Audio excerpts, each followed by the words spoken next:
Hello, welcome to the channel. Subscribe, leave a like, and don't forget to write a comment. Enjoy watching.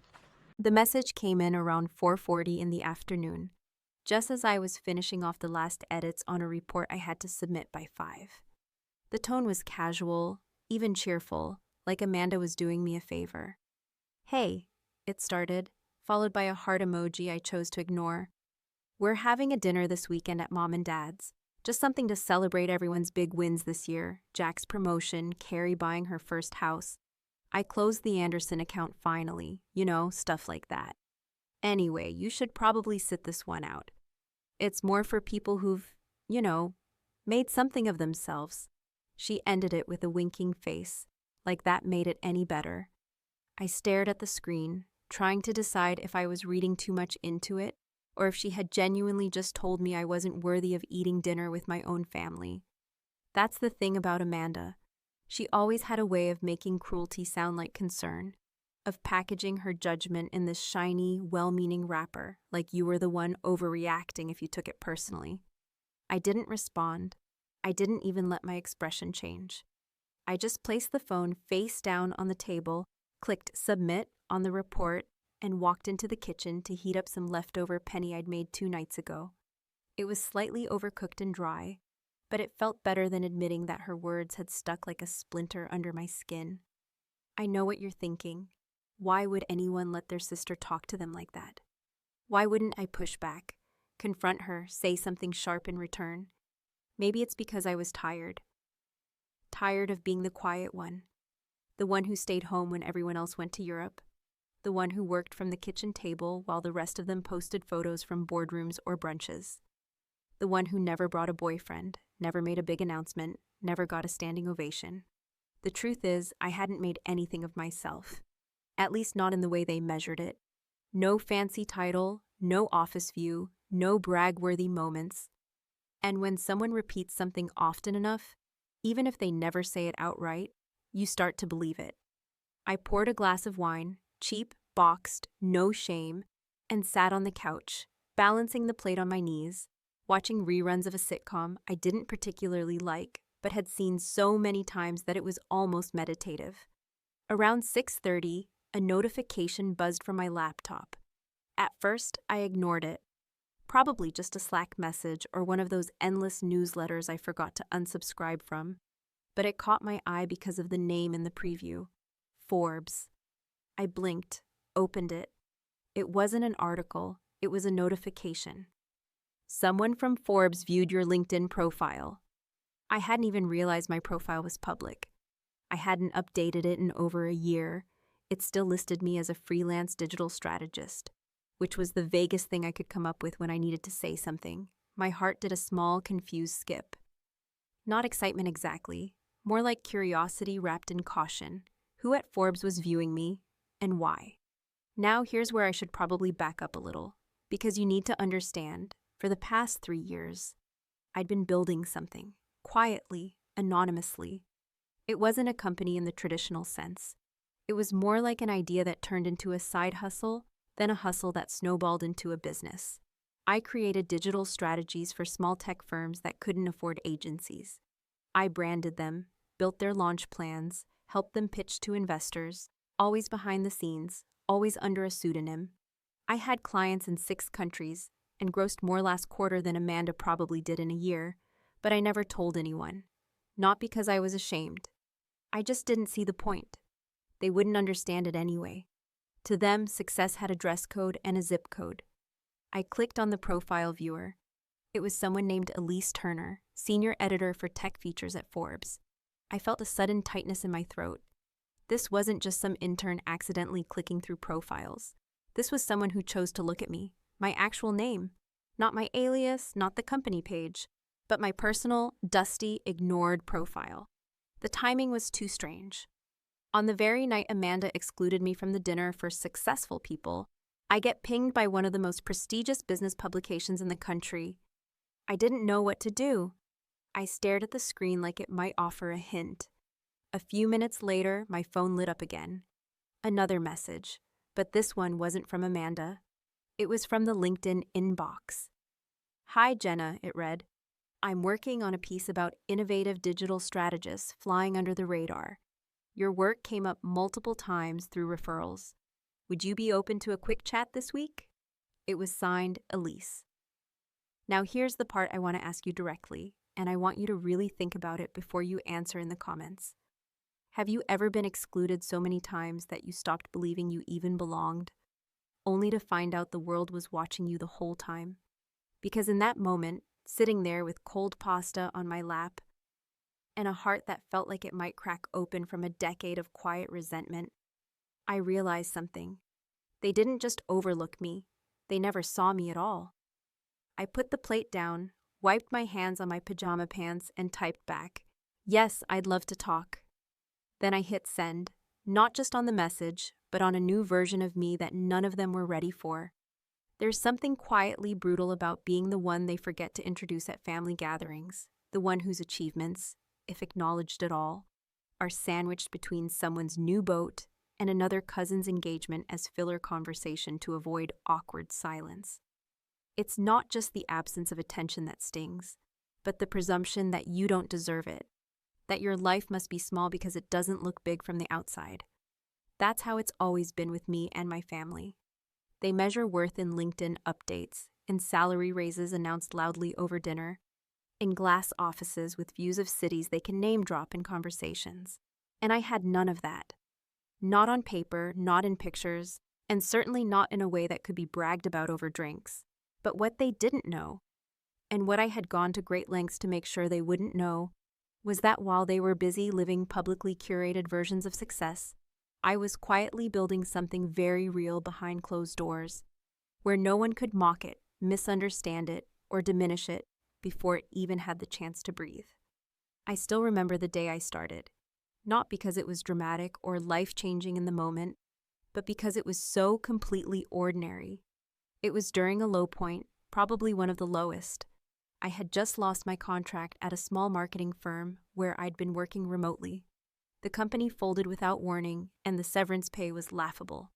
I had no savings to speak of, a leaking bathroom sink I couldn't afford to fix, and a sense of worth that was unraveling faster than the frayed edges of my confidence. Out of desperation more than vision, I posted an anonymous listing on a niche freelancer board, offering digital brand audits and launch strategies for small startups that couldn't afford the bigger firms. I didn't use my real name. I didn't want anyone finding the work and tying it back to me. I didn't want questions, judgments, or helpful suggestions. I just wanted to prove, even quietly, that I still knew what I was doing, that I still mattered. Within a week, I got my first client, a tiny 2-person tech company out of Austin trying to build a tool for remote team scheduling. They couldn't pay much, but they paid on time, and they took my advice like gospel. They didn't care about my resume. They only cared that what I built for them worked. And it did. That was the seed. And instead of shouting about it, I buried it deep, watered it in silence, and waited. Over the next few months, I built up a rhythm. Wake up, coffee, laptop open by 7, calls with clients across time zones who only knew me as JL, and nights spent poring over analytics, fixing bugs, fine-tuning pitch decks. I stopped scrolling Instagram, stopped comparing, stopped explaining. There's a strange kind of power in being underestimated. You get to work in peace. No one watches you closely when they think you're going nowhere. I reinvested every cent I earned into tools, platforms, and eventually a small team, also anonymous, also remote, who shared my approach. Quiet competence, no drama, just results. By the time I hit 6 figures in annual revenue, I hadn't told a single member of my family, not because I was hiding out of shame, but because there was a freedom in the secrecy, like I was keeping something sacred and untouched by their usual noise. Amanda, with her perfect career trajectory and sharp suits, still believed I was dabbling in side projects. Our mother, polite but clearly baffled, occasionally asked if I was still doing that computer thing. And Dad?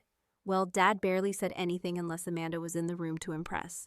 What none of them knew was that 6 months ago, one of my clients, now a fast-growing startup with real traction, had landed their Series A funding largely because of the branding and strategy work I'd done for them.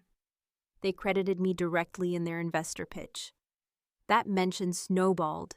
Suddenly, 2 more companies came calling, then 3, then 8. By the time Elise from Forbes viewed my profile, I had already turned down contracts that would have paid more than what Amanda makes in a quarter, just because I didn't have the bandwidth. But still, I stayed invisible, because invisibility, when chosen and not imposed, can be a kind of armor.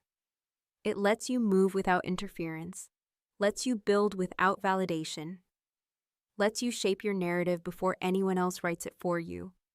And I wasn't ready, not yet, to let them in, because once they knew, it wouldn't just be mine anymore. So when Elise's message came through, polite, professional, and curious, it felt like a window cracking open in a room I had sealed off for so long. She didn't ask how I looked on paper. She didn't care about college degrees or job titles.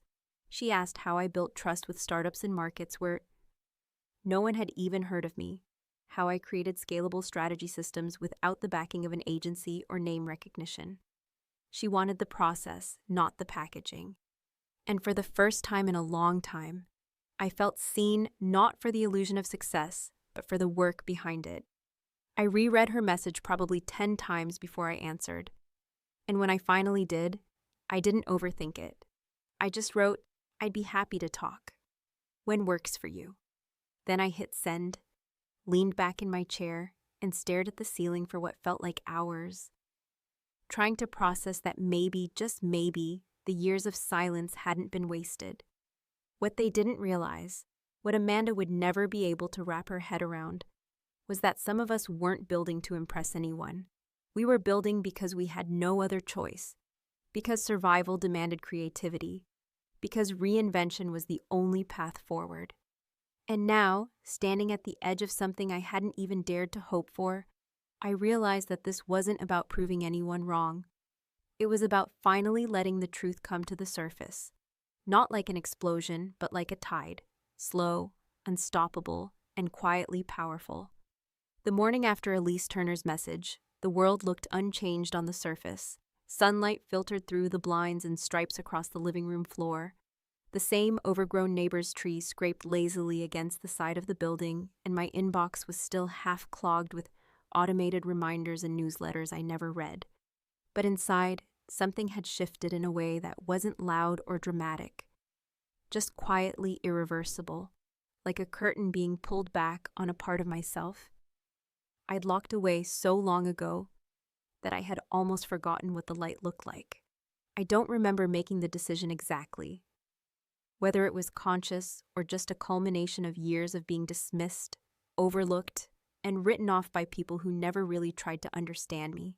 But I knew, in my bones, that I wasn't going to hide anymore. By noon, I had cleared my schedule for the day, something I almost never did, not because I was so important, but because my calendar was the only structure I had in a life lived off the radar. I sent a quick message to the part-time assistant I'd hired 6 months ago, need the afternoon free, push the Israel client to Friday. Then I stared at my screen, rereading Elise's message like it was a riddle I had to solve before the day could go on. It wasn't long, it wasn't embellished, but it held more weight than anything Amanda had ever said to me in her life. I'd love to speak today if you're available. Just a brief call to hear more about your journey and possibly feature you in our upcoming piece on anonymous founders reshaping digital strategy. Let me know what time works. Anonymous founders. That phrase stayed with me, echoing somewhere deep. Because that's what I had become, hadn't I? A faceless architect behind companies that were now being publicly celebrated, while I remained the secret ingredient no one listed on the packaging. And part of me liked it that way. But a bigger part, the part that still flinched every time Amanda talked over me at the dinner table, the part that kept quiet when relatives asked what I did all day, that part wanted to be seen. Not because I needed applause, but because I wanted the truth to finally stand up without needing permission. So I emailed Elise back. Suggested 3:30, no hesitation, no explanation. At 3:28, I sat at my kitchen table, laptop in front of me, a glass of water untouched, palms slightly damp, with a kind of nervous energy I hadn't felt since my first client call. Then the Zoom notification popped up. Elise Turner is waiting. I clicked join. She appeared with that crisp, calm energy people in media seem to carry. Like armor, neatly dressed, glasses perched on the edge of her nose, and a voice that made you feel like she'd already decided you were worth listening to. After some brief pleasantries, she got straight to the point. Your name came up through 3 different startup founders I've spoken with over the past month, she said, with the kind of journalistic tone that made it clear she didn't throw out praise lightly. All of them mentioned a strategist who was key to their success, someone going by JL, who had a reputation for being incredibly effective, brutally honest, and entirely behind the scenes. So I started digging, and I found you. I could feel something in my chest tighten, pride and panic crashing into each other like waves. She continued, I think your story is unusual in all the right ways. We're doing a feature on people like you, creators, innovators, consultants who aren't building public brands, but who are impacting the industry in real, measurable ways. We'd like to include you, but only if you're comfortable stepping out from behind the curtain. The words hung there, suspended in the space between my kitchen and her New York office. I didn't answer immediately because it wasn't just about being in a magazine. It was about what came after. My family seeing the article, Amanda realizing I wasn't the punchline she thought I was, my parents shifting their tone from vague concern to too late admiration. All of that would come. And with it, the questions I wasn't sure I wanted to answer. Why didn't you tell us? Why did you keep it a secret? Why didn't you share any of it? But more than that, I knew something else. I was done asking for permission to exist. I had already built it all without their applause. I didn't need their validation. But I did need to reclaim the narrative, so I said yes. Elise smiled, said she'd send over a few questions via email and schedule a photographer if I was open to it. I told her she could use my real name, Jenna Lewis, no pseudonyms, no initials. She paused and repeated it, Jenna Lewis, as if testing it out in the air. Then she said, It'll be in next week's digital release. I'll let you know the moment it goes live. We said our goodbyes. She logged off. I sat there motionless for a full minute until I looked down at my phone, still lying on the table from the night before, and without even thinking, I opened the family group chat. Dozens of old photos, updates from Amanda about the success dinner, photos of her standing next to Jack holding champagne, everyone smiling like they were the Kennedy family on vacation. Not a mention of me, of course. So I typed 2 words, nothing dramatic, nothing emotional, just big week. Then I added one more message, not out of spite but out of clarity. Hope the dinner went well. I didn't wait for a response. I put the phone down, walked to the window, and stared out at the city that didn't know who I was yesterday, but just might by next Tuesday. And I thought, with a calm that felt like steel in my blood, let's see what happens when the silence finally ends. The article dropped at exactly 8:47 on a Thursday morning, which seemed fitting in a way I couldn't quite articulate, because Thursday was the day my family always seemed to remember I existed, usually to ask for help moving something heavy, reviewing a resume, or checking why their wireless printer wasn't working anymore. So it felt poetic, almost surgical, that the day they'd remember me for something different would start in exactly the same way. I hadn't told anyone the article was coming, hadn't hinted, teased, or bragged. There was no countdown, no warning, no performative lead-up. I simply woke up, checked my email, saw the subject line from Elise, "Your feature is live," and clicked the link with a kind of numb anticipation, like pressing play on a recording of your own voice for the first time and bracing yourself for the echo. It was beautiful, clean layout, a header image of me, professionally shot but natural, nothing flashy, paired with the title that hit harder than I expected. The strategist you've never heard of, but can't afford to ignore. Beneath it, the subhead told them everything they never thought they'd read. Jenna Lewis quietly built one of the most effective underground consulting networks in digital strategy, without ever stepping into the spotlight, until now. The article itself was precise, elegantly written, and soaked in a tone of quiet respect. Elise had captured not just what I did, but why it mattered, and more importantly, how I'd managed to do it all without the traditional trappings of success. There were quotes from former clients, names I recognized, startups that were now major players, praising my ability to turn chaos into clarity, to give structure to ideas that were barely formed. One CEO described me as the ghostwriter of innovation, and I felt a flicker of pride mixed with something heavier, something old and raw that had never quite healed. I wasn't sure if it was vindication or grief. Maybe both. The comments section was already filling up, mostly with strangers. Where has she been hiding? This woman is a beast. Substance over hype. Finally. It was surreal. People were tagging each other, reposting the article, speculating about who else I'd worked with. And for a few minutes, I let myself sit in that strange, unsteady place between anonymity and recognition, unsure if I was relieved or terrified to be seen. Then the group chat lit up.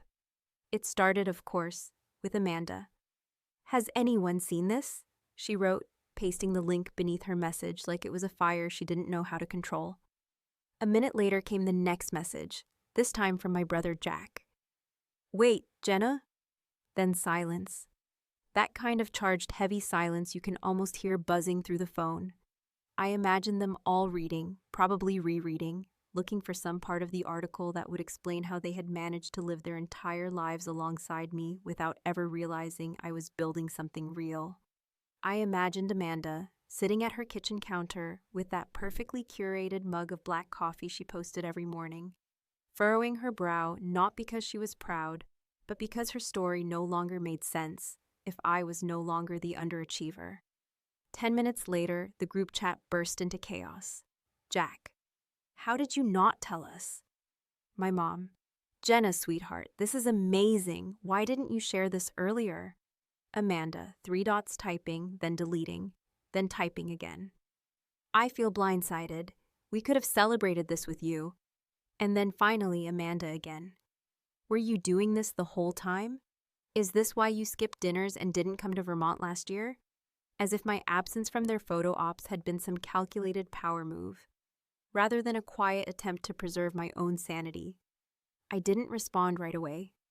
I read their messages slowly, one by one, letting the tone shift with each line, from confusion to defensiveness, from performative support to thinly veiled jealousy. And I understood in that moment something I'd never really put into words before. Their version of me had been easier for them to handle. The silent one, the failure to launch, the cautionary tale with a nice smile. It made them feel bigger, more secure, more justified in their own choices.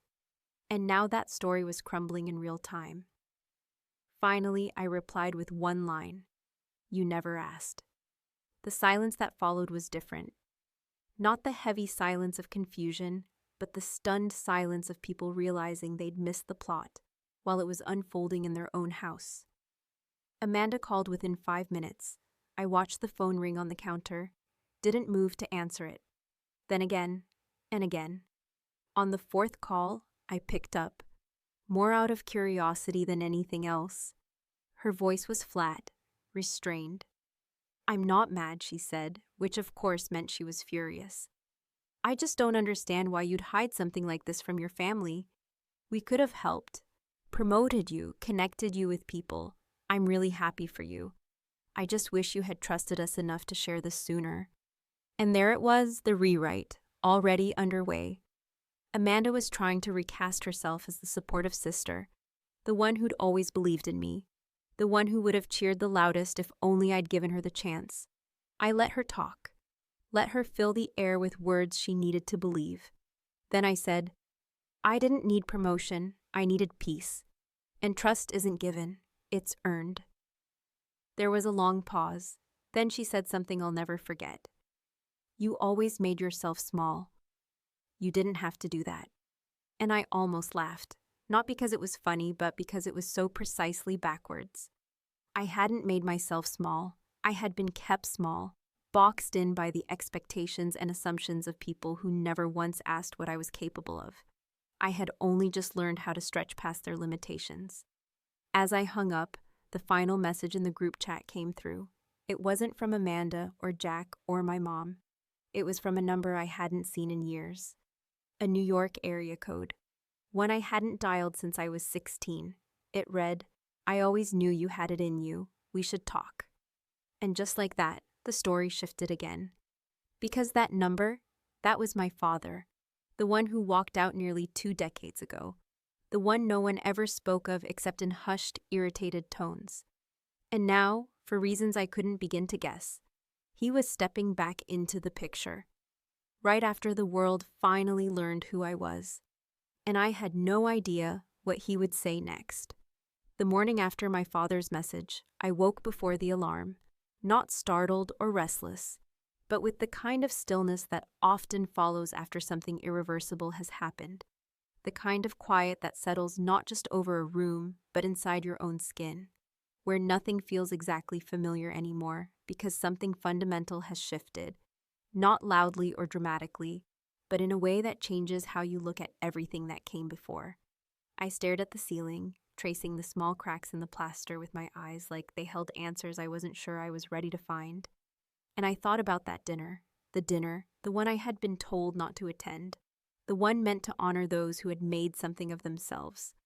And I wondered if Amanda had any idea just how much power she'd handed me by excluding me from that table. It was never about the dinner itself, not really. It was about the pattern that dinner represented, the constant carving out of space where I did not belong, the quiet assumptions about my failure to perform the role assigned to me in our family's hierarchy, the unspoken agreement that I would stay in the shadows while they clinked glasses and told stories that always seemed to end with someone's applause. And now, without planning it, without scheming or plotting, I had changed the entire narrative. Not by yelling, not by demanding a seat, but by building my own goddamn table while they weren't looking. I didn't respond to my father's message right away. I read it, closed it, opened it again, stared at those 12 words. "I always knew you had it in you. We should talk." And felt something press against my chest that wasn't pain exactly, but something adjacent to it. Like the deep ache of a muscle you forgot existed until it moved for the first time in years. He hadn't written me since I was 17. Hadn't called. No birthdays. No postcards. Not even one of those vague holiday cards that pretend to be personal, but could have been written to anyone. Just silence. Until now. By noon, I couldn't sit still. The apartment felt too quiet, the kind of quiet that makes your own breathing sound loud. So I left. Grabbed my coat, my keys, no plan. Just walking. I wandered through the neighborhood I grew up in, each street a museum of unresolved moments. Here was the ice cream shop where Amanda told everyone I'd failed my driver's test. I hadn't, I just rescheduled it. There was the park bench where my mother once said, "You're so creative, but wouldn't it be nice if you were more practical?" And of course, the old brick house on Hawthorne Lane, still standing with its faded shutters and cracked driveway, where my father used to fix broken toasters and take apart radios at the kitchen table while I watched, too quiet to ask questions, too curious to leave. I hadn't thought about those nights in years. Hadn't remembered the smell of soldering wires and burnt toast and motor oil mixed into the air like something sacred, like home. But it came back to me now, in fragments that didn't quite add up until I passed the library, and a memory hit me like a freight train.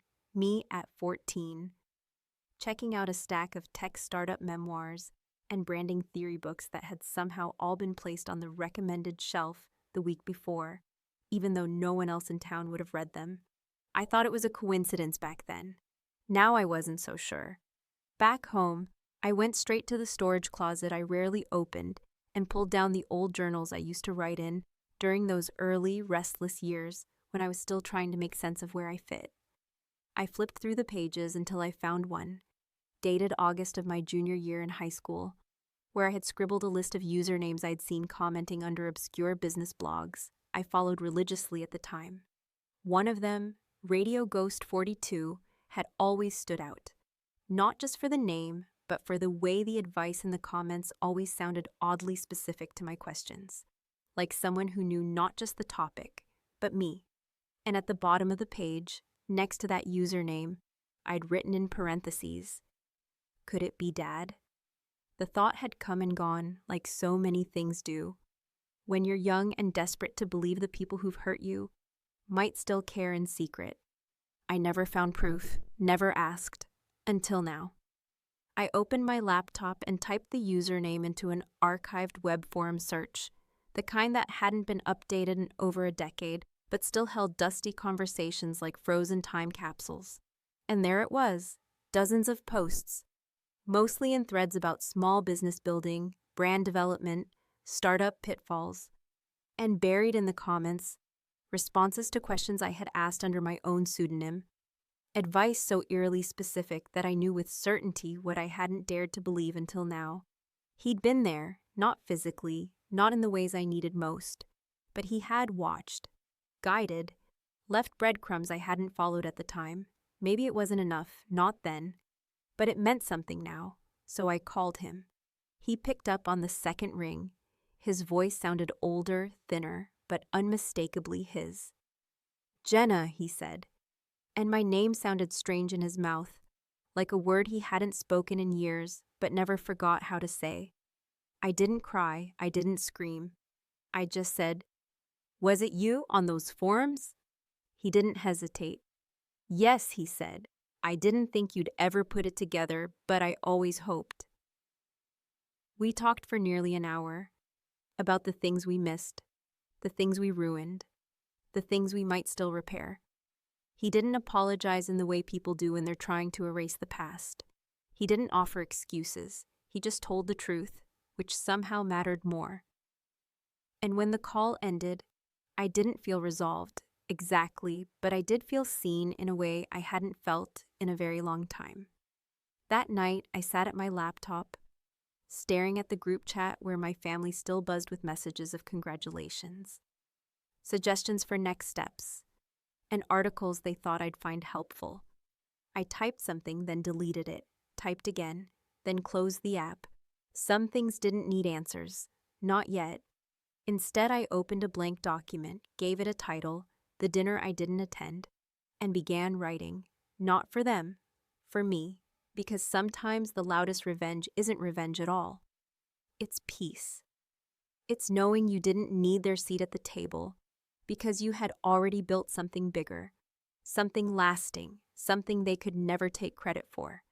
And as I typed, I smiled, not because it was over, but because it wasn't, not even close.